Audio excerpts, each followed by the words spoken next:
Hi, everyone. Thank you so much for joining us on the next episode of the Emergence Show. I'm Nico Farah, your host, and my co host today is Philip Strickling.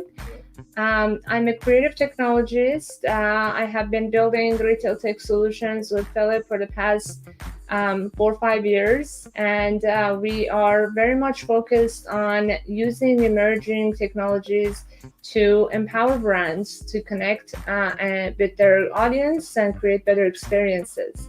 So, in this episode, as a continuation of our conversation on how you can enhance your customer experience, we talked about storytelling, different ways you can incorporate different delight into the user experience, and so much more.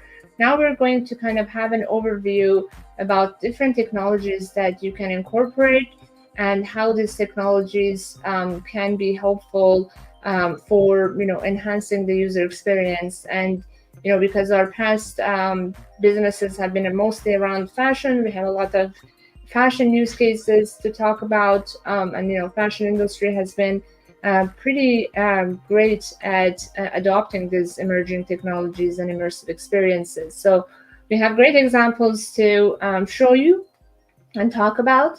And we're builders ourselves, so if you guys have questions, whether you are a builder yourself or you are part of a brand, feel free to put them in the comments, and we will be happy to answer from real world examples that we are building.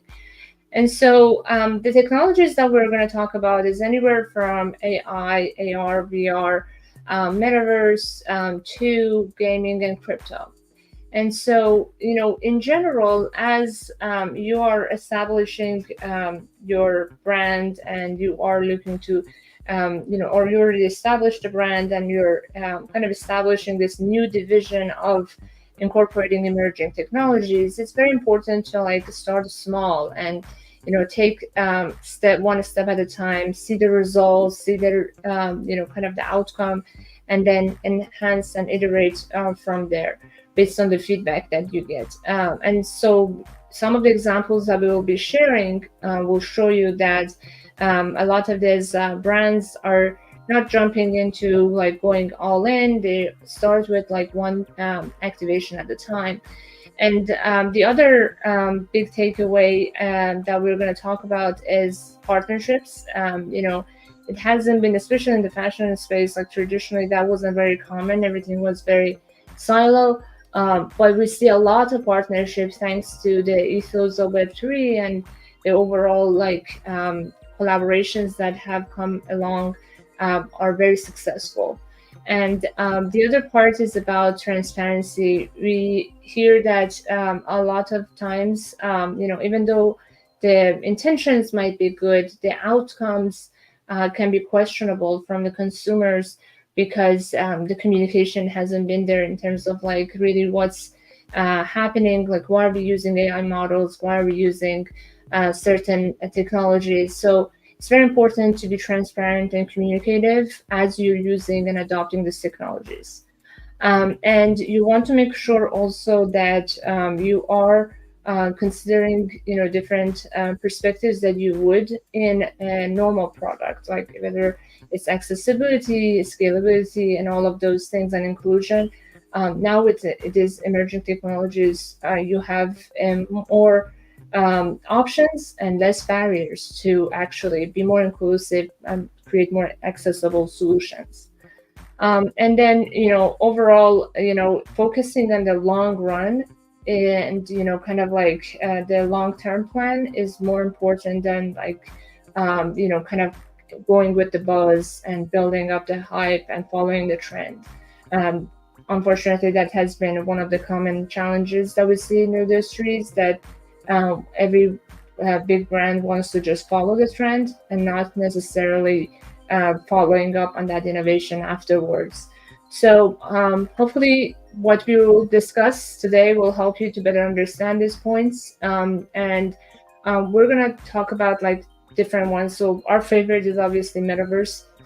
So in terms of what you can do in the metaverse space is, one of the common things for the brands is to have their activations, meaning that those are one-off immersive experiences, and as they do currently in the form of like in-person activation, it can be similar to that, but in a much more accessible way.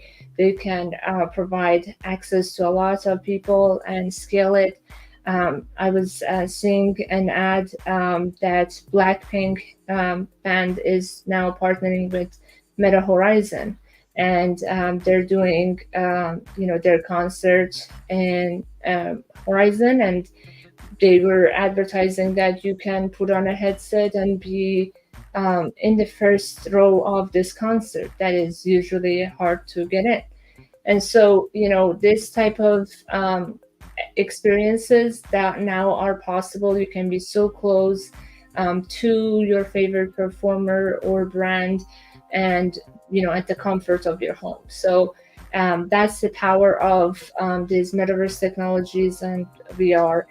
And the other thing, if you think about it a little bit like longer term type of presence for the brand, is having a storefront. And these virtual storefronts can be used, like Obsess AR is one of the companies that has been doing a lot of this type of storefronts, and these usually have different ways to be done.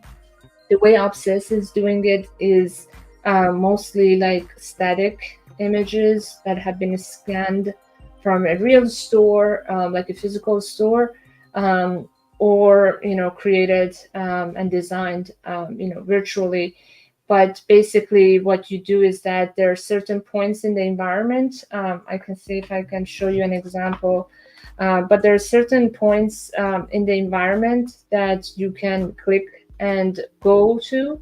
And with those, they're basically taking you inside the store. So I can share my screen maybe and show you that example.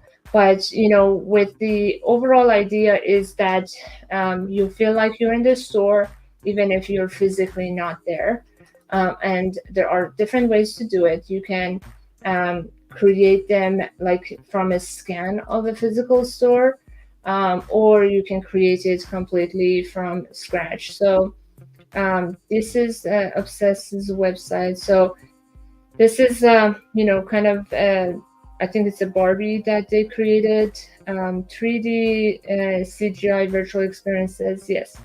And so usually there are points like, as you can see, that are directing you, and there are areas that you are prompted to click, and that's one type of doing it. The other way is to complete all of like, this is again another example. As you see, there are certain areas that certain directions that you can go through, very limited experience to what they want you to see. And the other way to do it is like to create the whole thing, the whole store in a game engine, and then you can freely move as you would in a game engine. So that's the difference of like the technologies you use. The other difference you can keep in mind is like the type of game engine you're using. As far as I know, I think Obsess is also using Unreal Engine, which is hyper realistic visuals or realistic visuals. There are also Unity and other game engines that you can use, but depending on the game engine you use, the usability will be different and the quality would be different. Philip, do you want to add anything? Yeah, I think it's important. Yeah, it's important to know, the distinction that there's these photogrammetry-based tech, which is essentially a picture, a collection of pictures that's arranged in a 3D way that you then go around and click through it. They're not being rendered or anything in real time. They're just being presented to you in a way to kind of give you an illusion that's you're in there. But the other method, is so it's one step higher than normal e-commerce, which is completely static. Right. The other method above that even is to render the whole scene in real time within a game engine, for example, as Nico said, Unreal or Unity. Yes. And within these, you can incorporate other things. You can incorporate like a store associate, could be an AI powered or a completely, a non-playable character that is just, kind of like a chatbot saying this certain dialogue with you. And the other, obviously, you can go further and incorporate more AI, which we'll talk about, the use cases of AI. But there's so much you can do when you are using this type of gaming technologies.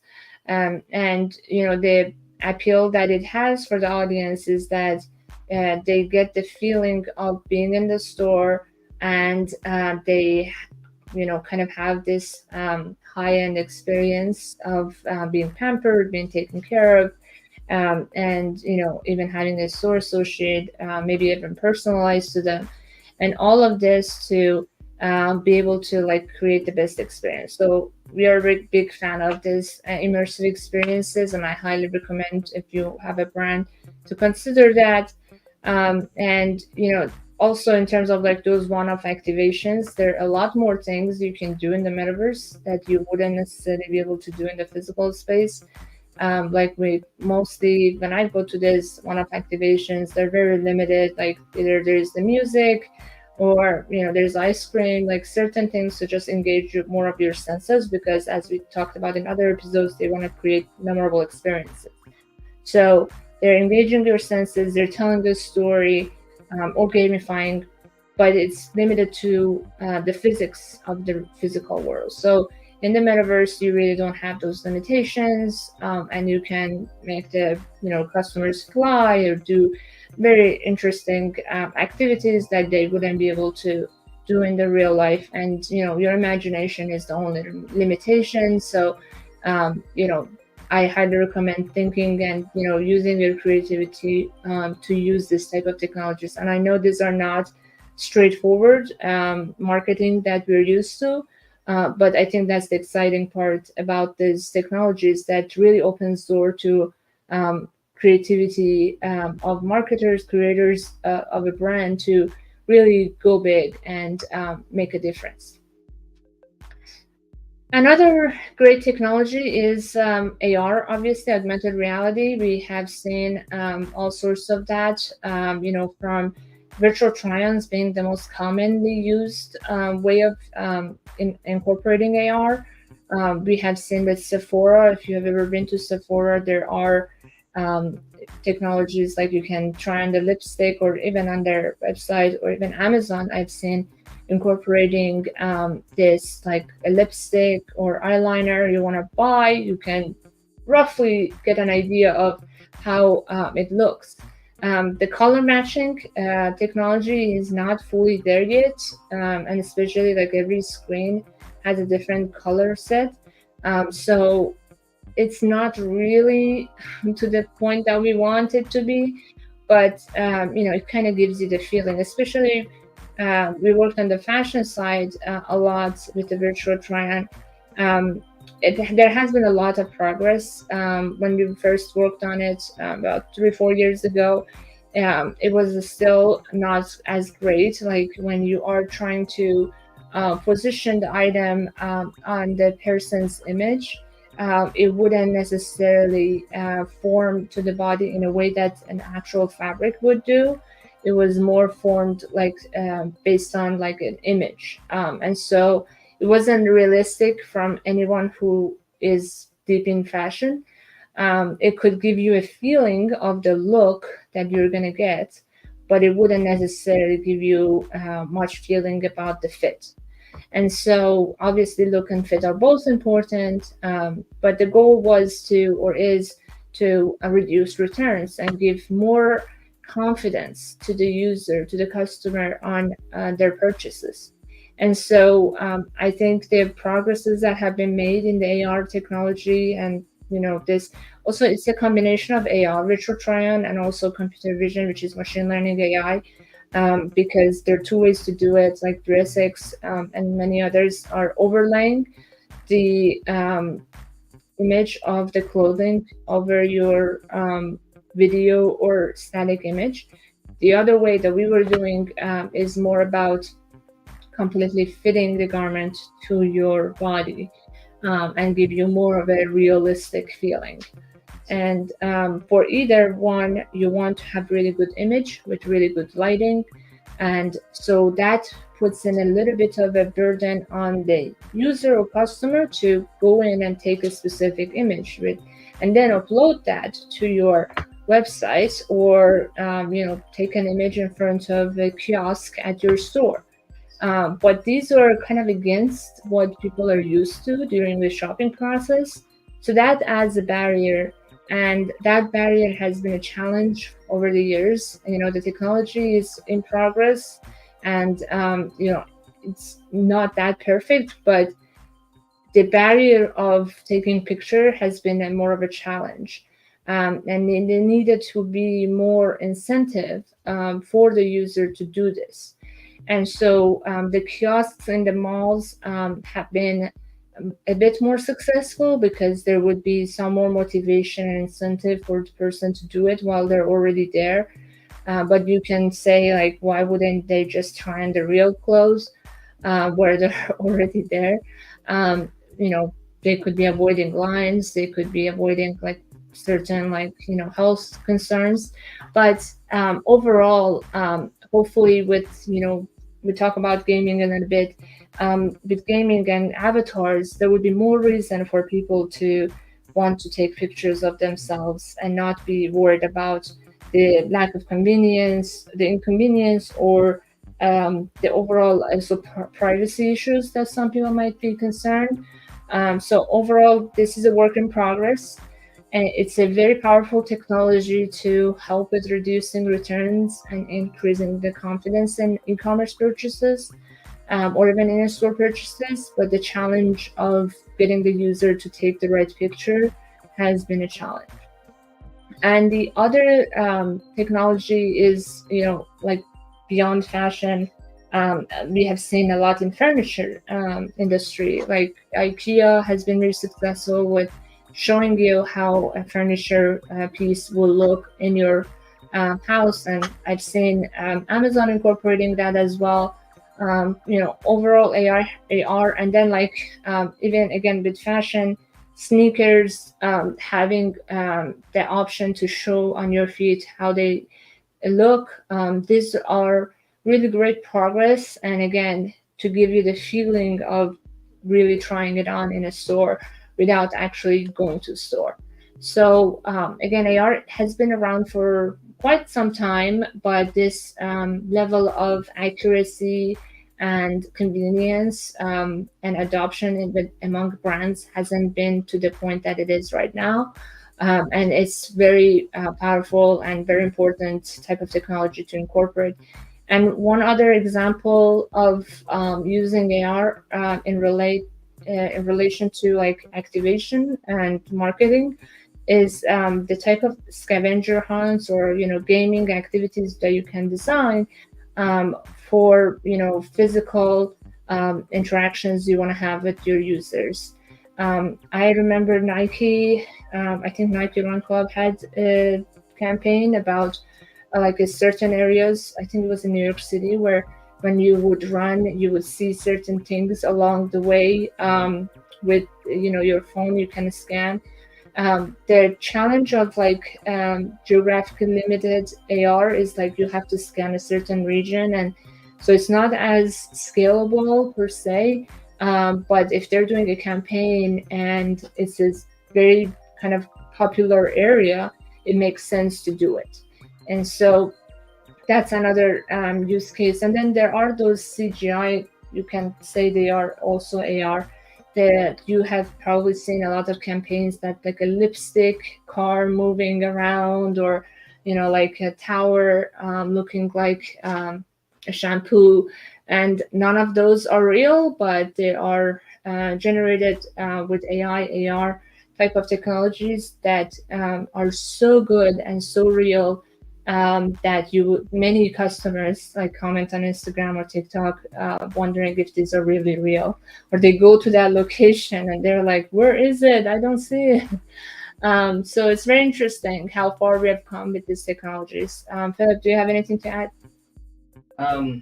No, I think it's just the biggest thing that I saw is that Pokemon Go is the first one that really got people used to using that type of scavenger hunt and other things too. I think one observation I just noted is that maybe a lot of user behaviors and things like that can get started in gaming, but then later e-commerce could then utilize those new behaviors towards a certain advantage, right? For example, scavenger hunts.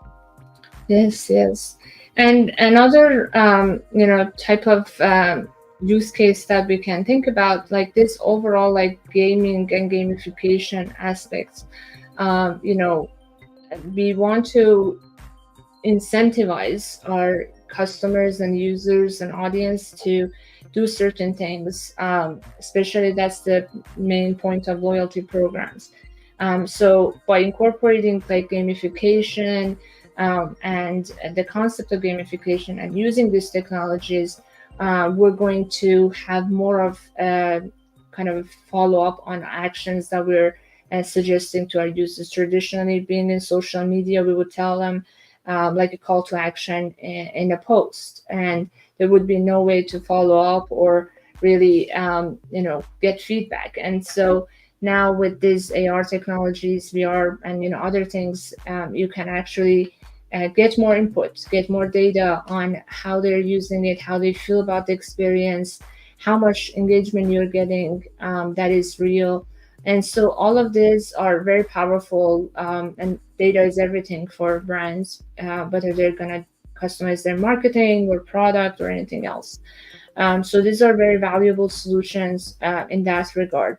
The other thing that brands can do with AR VR technologies is to train their employees. And Walmart, not necessarily within the fashion space, but has been they have been doing all sorts of training on for their employees.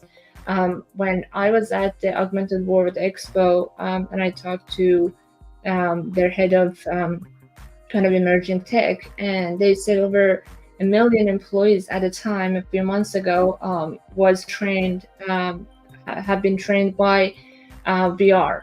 And they were super excited and happy and satisfied with the outcome. And I was personally curious, like, why VR over other types of learning? His response was that it's because when you are putting the headset on, the focus is already fully there. And so, the traditional way of corporate learning has been very boring and like less interactive. And, we have most of us have done it. It's kind of like you just want to pass through and go next. But when you are doing the VR and hopefully the course or the session is interactive, you're going to be engaged. And the fact that the headset is on, there are certain eye tracking you can do. There are certain things that you can do to really, again, get data on whether they are interested, excited, how they're doing, how you can do better on the training.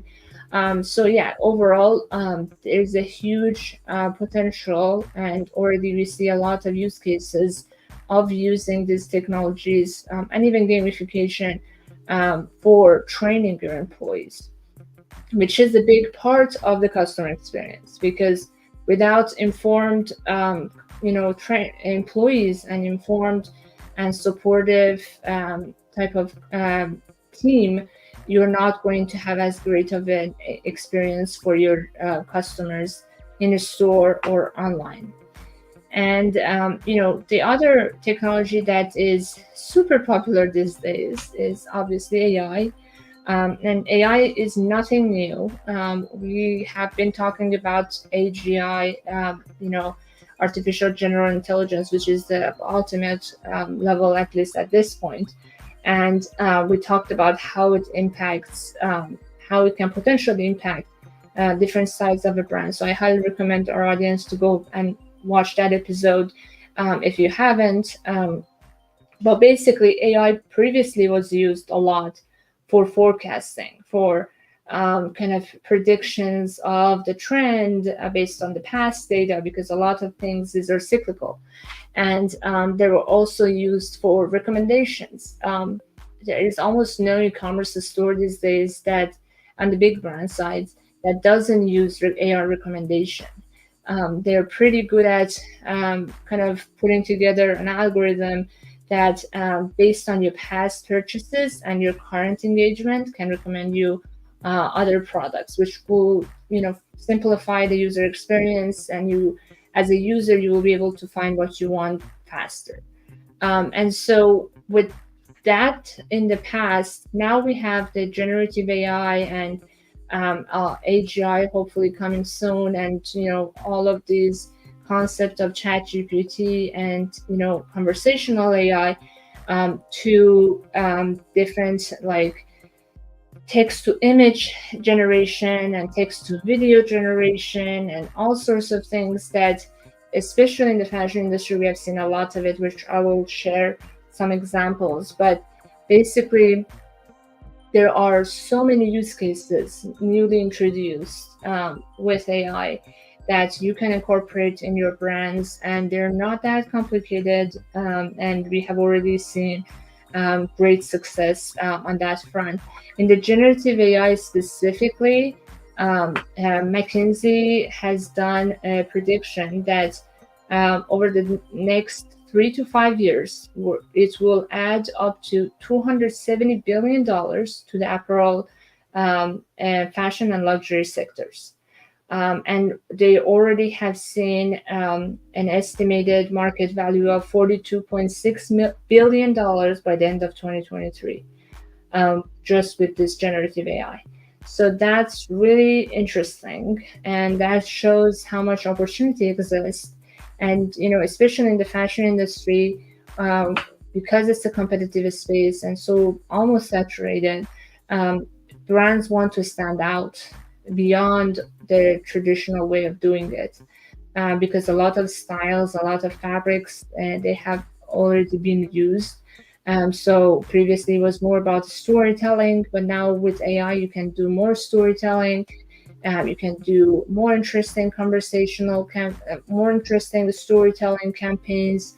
You can do kind of using this conversational AI for the store associate part and personalizing the content for the user. And there's also the fact that you can create the products with the help of AI. And so all of these, obviously some people, many believe that AI is not as creative as us. But as we talked about it on the AGI discussion, it's really getting there. And the fact that, creativity has different points of views, it's not all about originality. It's also about kind of flexibility and other reference to the past. So a lot of brands are using it to feed the past and then get ideas for the future. And that's what you would do anyways to a new hire or someone that you are counting on to lead your brand. They look at your history and then build up on that. So it's kind of again, the conversation we had is like hiring someone to help you that has the memory of much more than us and capability to process a lot more than us human. So it's very fascinating, and we're going to talk about some use cases of it and some examples of brands incorporating that. So do you want to add anything before I move on to examples? No, I think let's hear those examples. I think there's a lot of promises. Awesome. So I'm going to share my screen and talk about each of them. The first one is about a great luxury brand, Valentino. They used AI to basically create this campaign with text to image, which is a combination of human with machine, and it's called the Essential. So we're going to start from the beginning.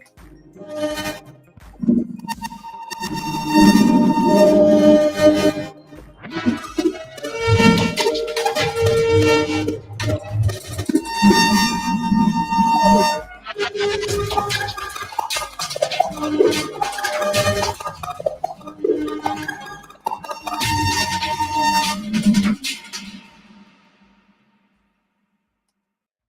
do you think about that, Philip? So you said it was text to image? Yes, I think those characters were created with Midjourney or another tool that does the text to image, and then it was kind of a hybrid world between human and machine. Okay. Yeah, it is interesting how they're kind of doing the storytelling of, kind of like a futuristic um, campaign that is kind of generated with the help of AI.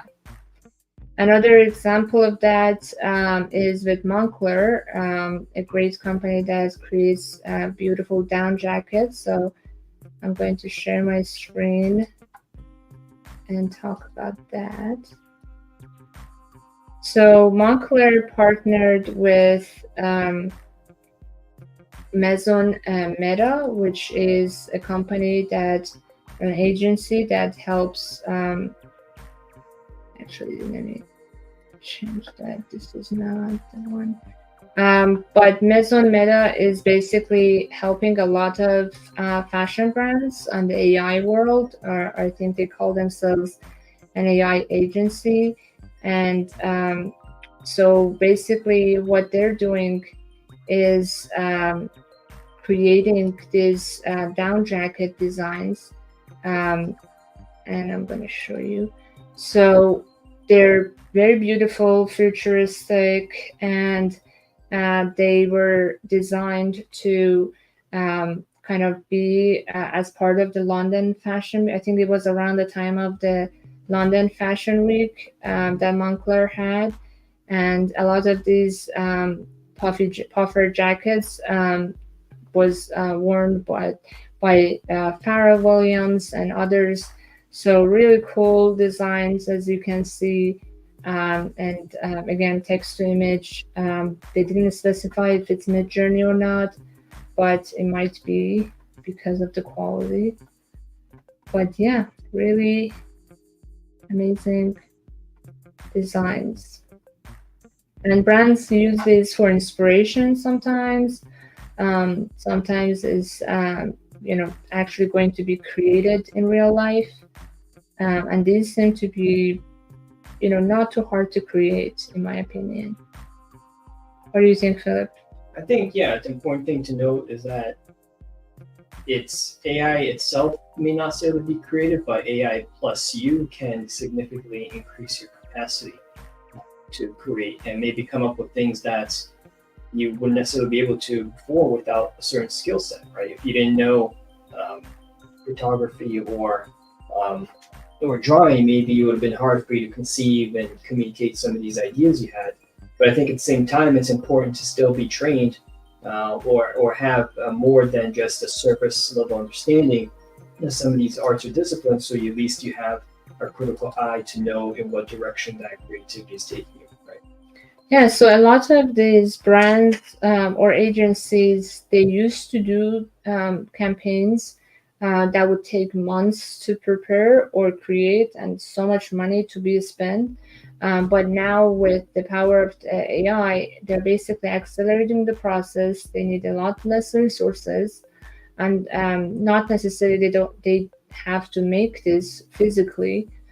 So these all have been very successful in that front. Some people say this is putting people out of jobs, but it's always a trade-off that happens when the new technology comes in.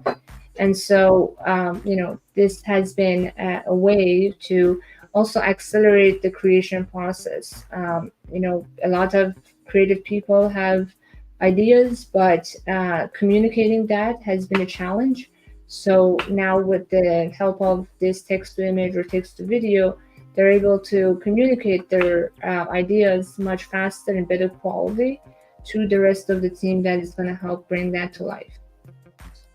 So that is a great example. And then another example I wanted to talk about is about a company called G Star Raw.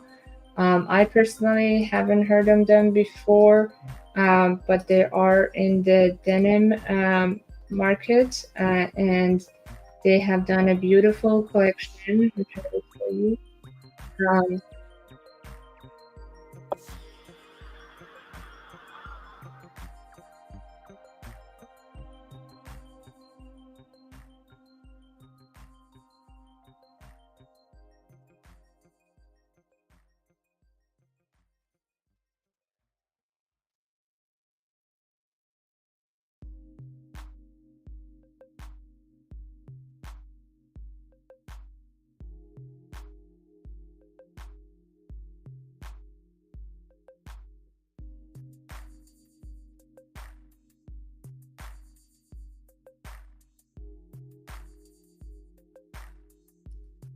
well, I don't know about you, but I loved it. I think showing a simple fabric as denim can be reimagined through the lens of AI to something so beautiful and futuristic is very powerful.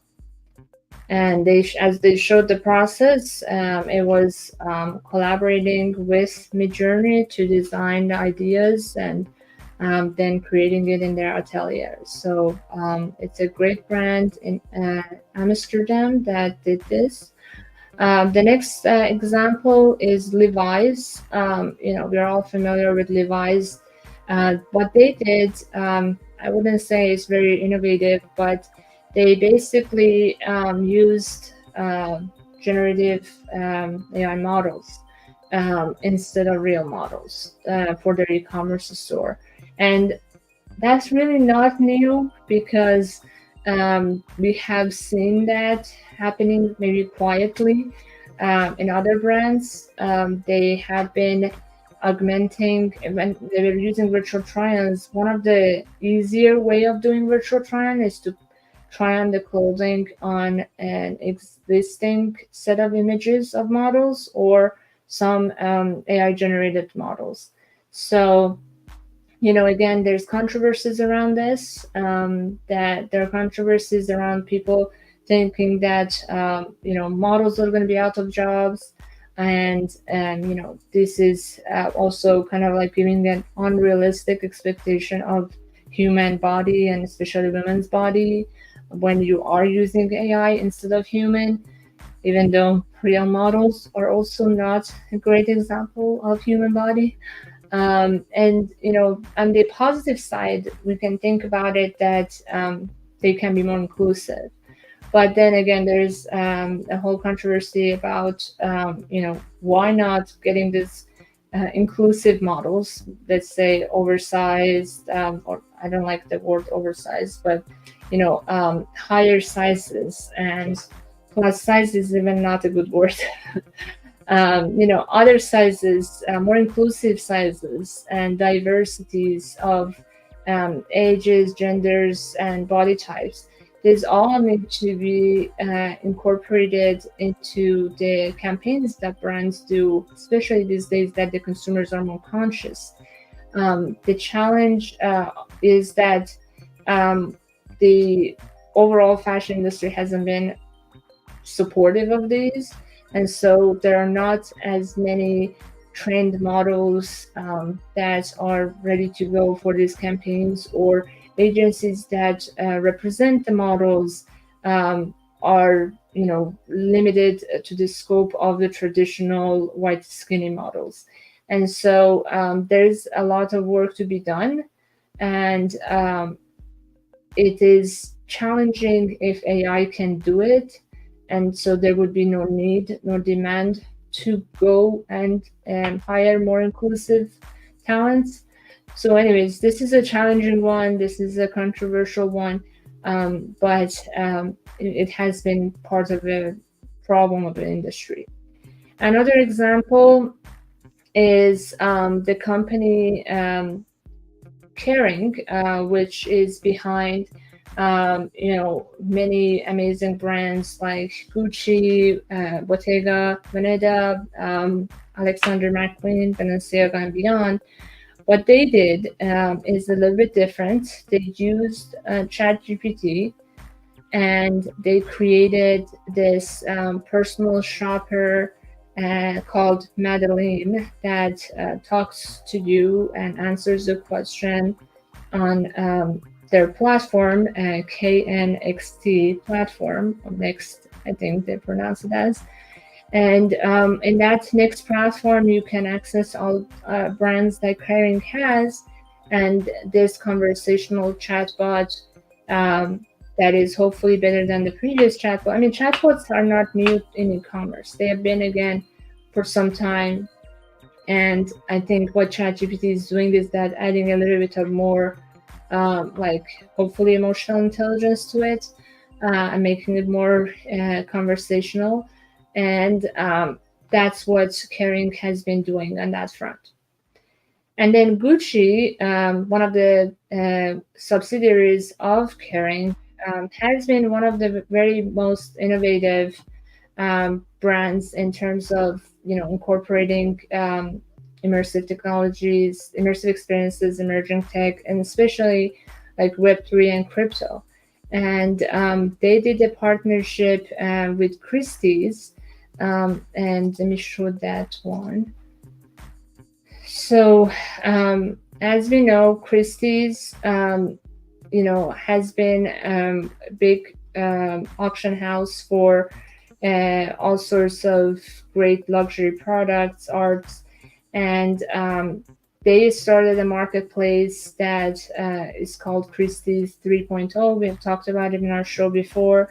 And so Gucci partnered with Christie's, and through that they commissioned 21 digital artists, Claire Silver, Emi Cusano, Tyler Hobbs, and many more, that basically they came and created this AI-informed NFTs, as you can see some of these images.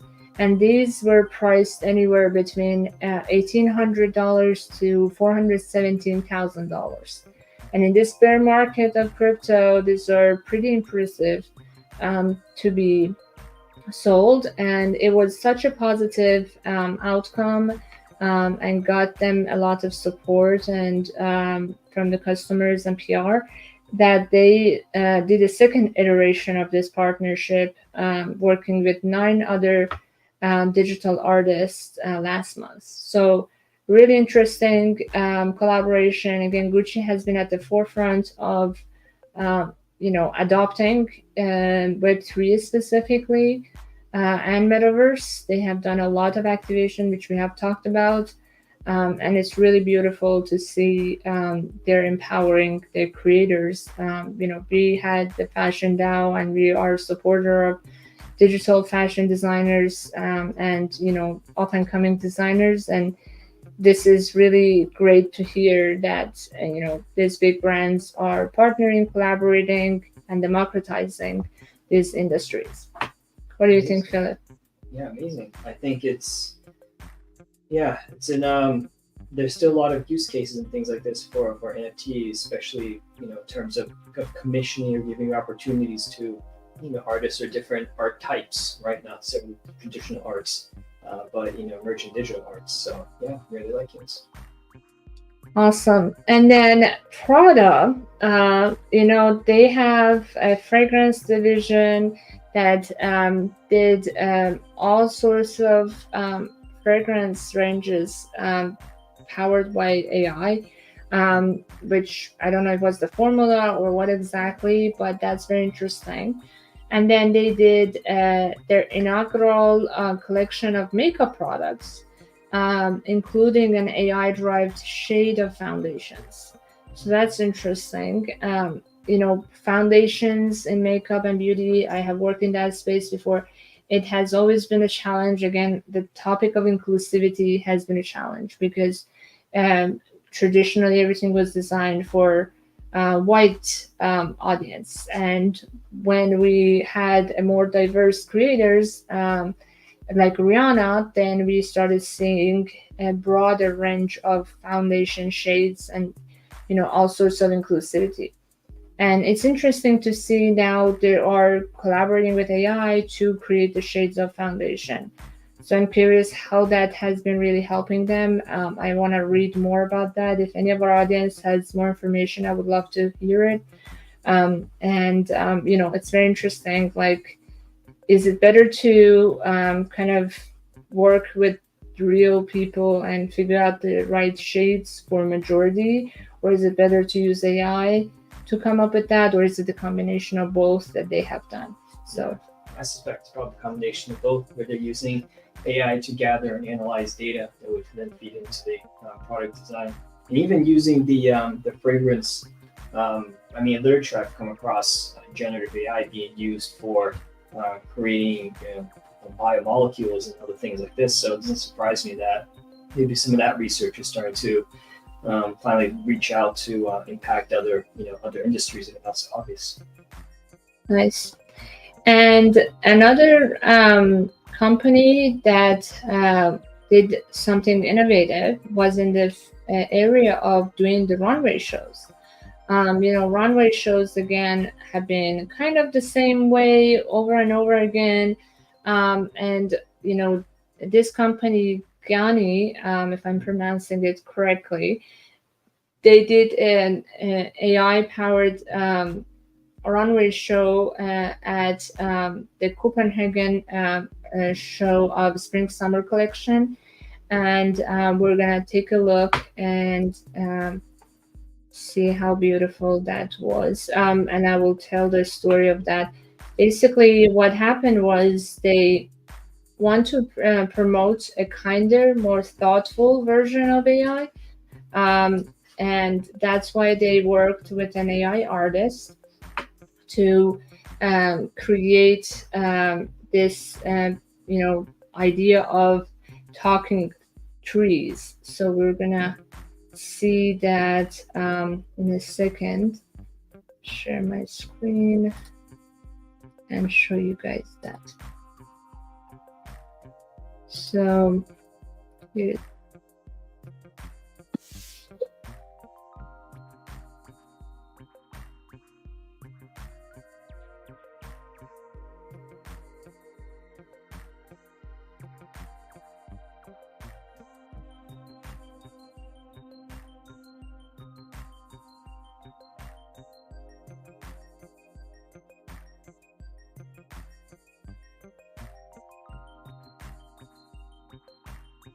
I mean, she sounds kind of robotic, but it's supposed to be kind.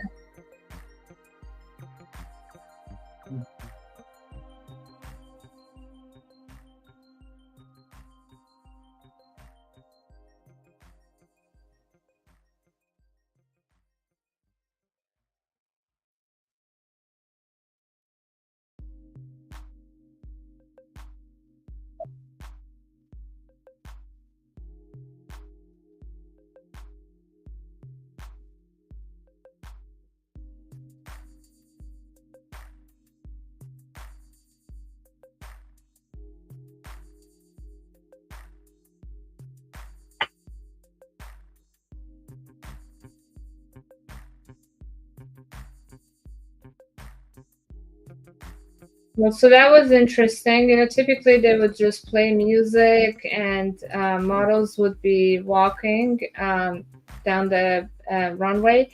But this was interesting how they use ChatGPT to, create this narrative for these talking trees. And, they wanted to show that AI can be kind and thoughtful and all of that. What do you think, Philip? How was it? Yeah, I think it's different. It's different.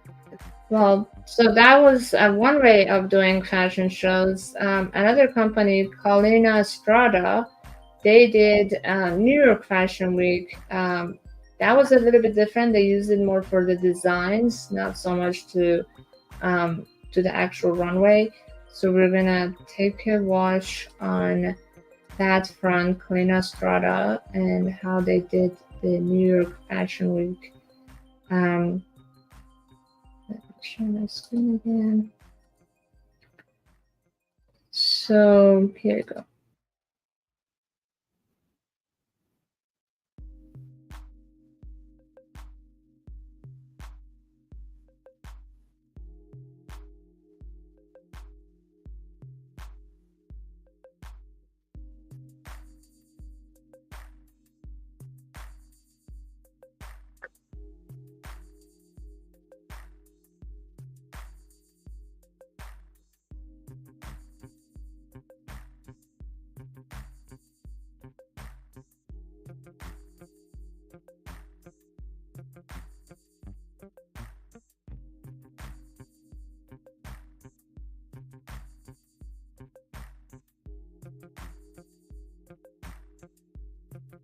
So that was interesting.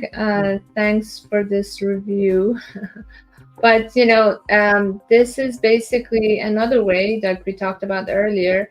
You can feed the AI your past design, past collections, and ask for ideas about the next. And that's one way of creativity. So AI can be creative.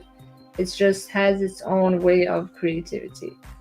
And another example of doing the fashion weeks or fashion shows is Coperni. So Coperni is an interesting brand. They have been really going all in terms of incorporating AI. So we're going to look at some examples of what they have done in terms of incorporating AI. So I'm going to share.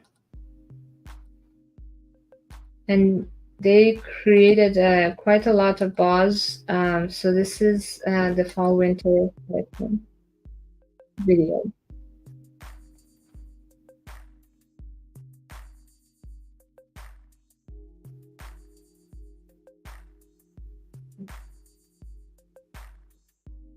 Yes, this is from Boston Dynamics.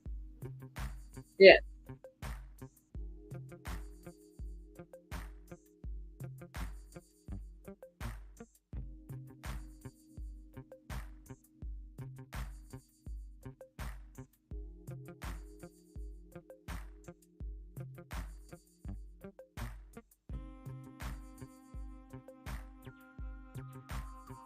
That's cute.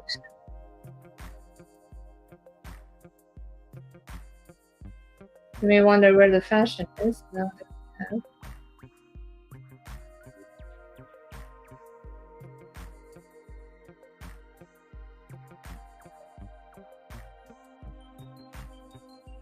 it's kind of mixing the technology with their existing.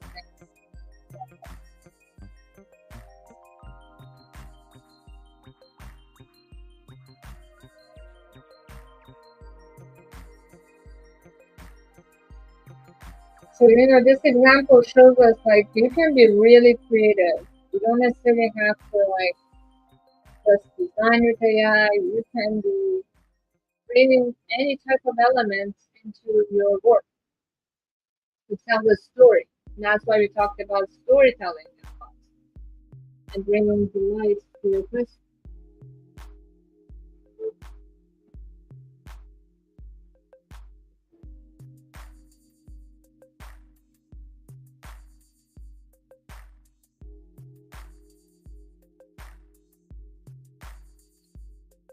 That was an example. And then they did this other partnership recently with this human AI pin, which you guys have probably heard. We talked about it, looking to replace our phone and screen time. So they brought in the AI pin from Human into their latest fashion show, Spring Summer 2024 runway. So that was quite interesting. And another example of incorporating generative AI that we have seen is H&M. So they have been also somewhat open in terms of technology. They have done the AR mirrors. They were one of the earliest ones doing that. They have done partnerships with Fabricant, a great digital fashion house, and all sorts of great initiatives. Um, Thank you, Robert, for that comment. Yes, and with H&M, what they did was they used this concept of customization, which is very important to incorporate your audience into the narrative of making the product. And so they basically allowed the customer to prompt, do the text to image.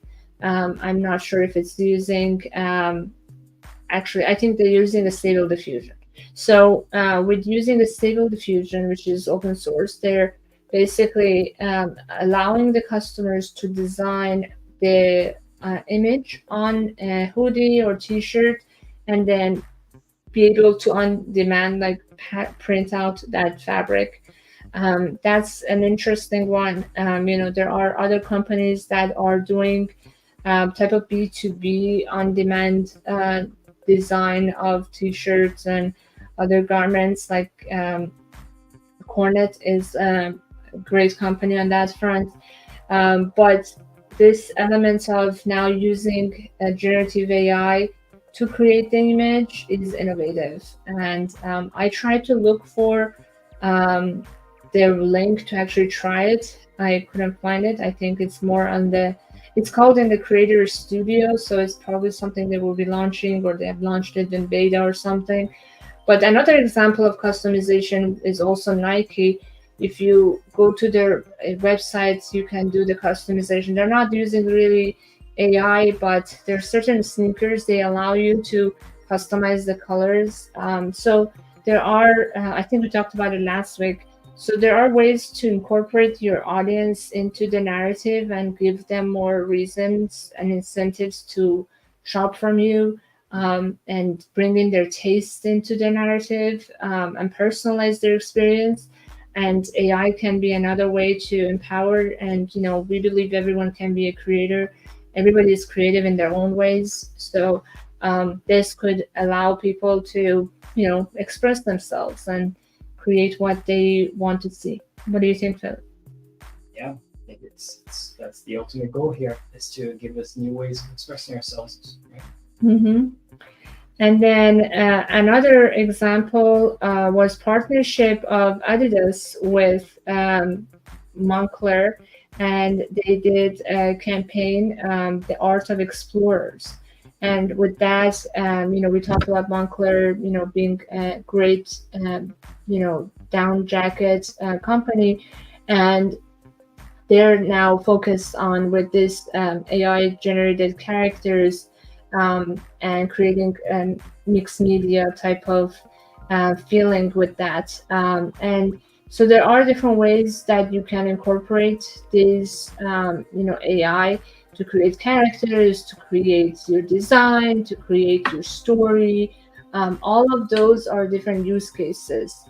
And then, Coach, the brand that is very active, also they did an AR partnership with 010. And I went to their activation in New York with the AR mirrors. So people walking in the street, they could be seeing the coach bag on their hand and stuff like that, which was very interesting. Um, and they did a whole campaign powered by AI by creating animated cat themed posters. I know you love cats, but basically for China's Single Day, 11/11, that is a huge retail extravaganza, and they basically created these beautiful posters that are kind of interesting, and thought-provoking.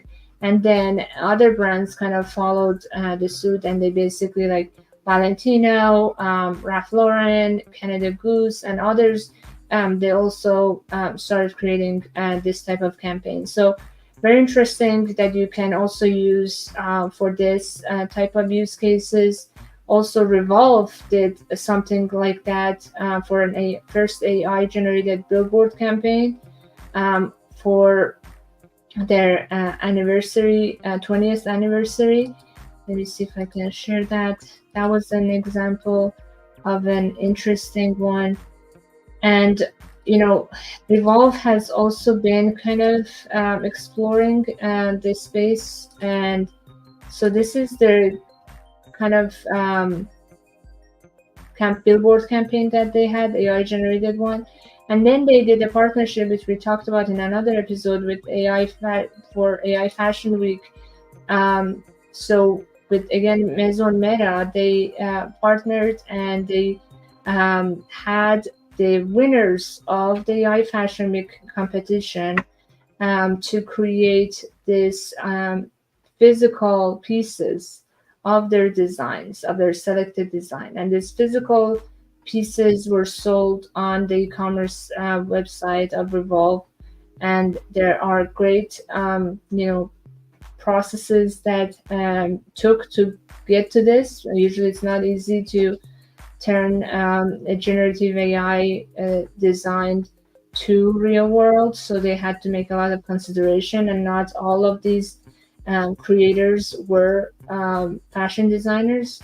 So one of our great friends, Ope, she is an amazing stylist. So I think this is her work.